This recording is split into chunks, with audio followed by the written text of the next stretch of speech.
What's up guys, it's me Jeremy and welcome to my guide about pressure in League of Legends. It's an extremely important concept that's actually fairly complicated, so I'll do my best to explain it for you. First, we need to establish what it actually is. Pressure in League of Legends can be described as anything that forces your opponent to do something that they don't want to do.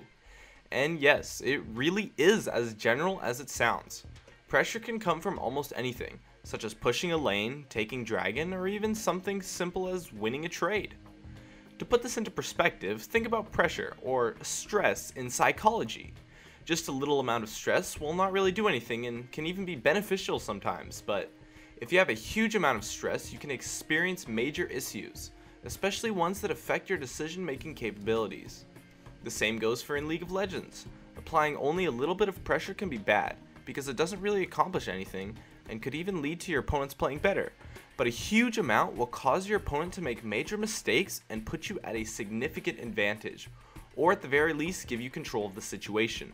The effect of stress in psychology is very similar to the effect of pressure in League of Legends. Think of your opponents as people you're trying to apply stress to. This pressure will cause them to make mistakes and give up advantages, similar to how an individual would make mistakes or experience problems whilst under stress. Another thing to understand is the importance of pressure. Every single game ever played is hugely affected by who can manage and apply pressure better than the opposing team, even if they don't know it. It just leads to so many positive things if used correctly, such as free towers, barons, kills, etc. Good shot callers have a solid understanding of pressure and how it works in the game, in order to best judge situations and make those calls.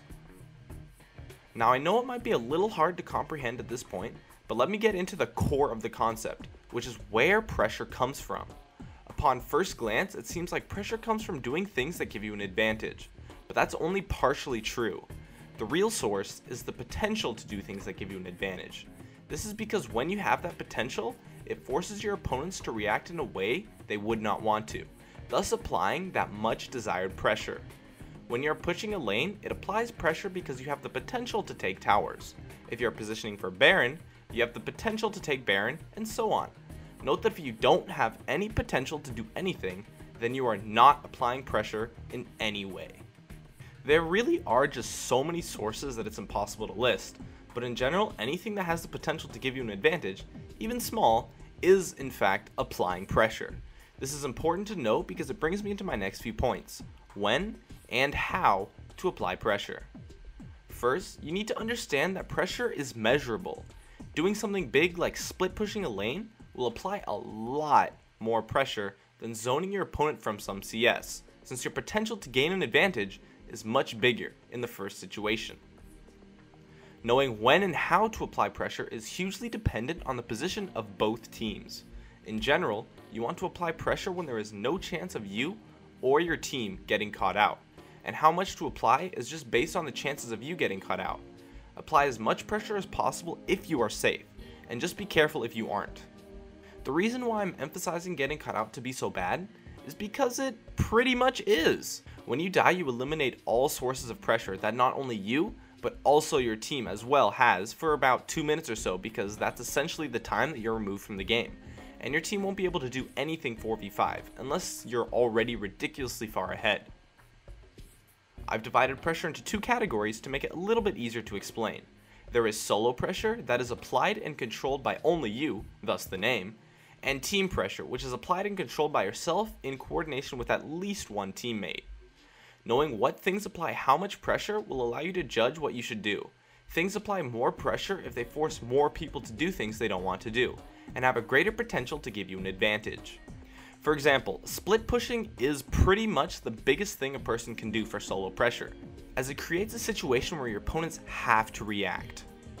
Or something like pushing down an inhibitor tower as a group of 5, while you have a different lane pushing via the minions, creates a huge amount of team pressure because your opponents have no room to do anything that will end with them gaining an advantage, if you play it correctly, because it will have to send someone to stop the minions, and then you can either take the tower or fight 4v5 due to the pressure you're applying. However, if we look at these two examples, both of them could end disastrously. If you try to split push, it's possible that your team could get engaged upon 4v5, resulting in them getting completely destroyed in a fight, And in the other example, one of your teammates could end up getting caught under the tower, and then your team gets aced. It's important to know how much pressure you can apply, and be sure that whatever you are doing, there is no room for anyone to get caught out, or for the situation to be turned upon you. It is really just all situational though, so you have to be the judge for yourself. But in general, you want to do things that will give you an advantage, while always being wary of your opponent's potential as well, because they can apply pressure onto you, so you want to avoid that by being the side that controls the pressure in a way beneficial to your team by making smart plays. If you can master the art of understanding and predicting pressure, you will make a huge step in becoming an excellent shot caller and decision maker in League of Legends.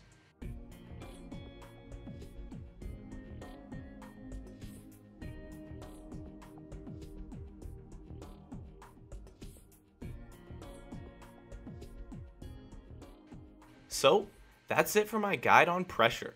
I'd love it if you could support me with a like or some feedback in the comments, and if you have any questions, I would absolutely love to see you in the comments too. Also, I've made a Twitter and a Facebook page, so I'll have links in the description if you want to follow me on those. Please subscribe for more awesome content if you enjoyed this video, and as always, thanks for watching, and I'll see you guys next time.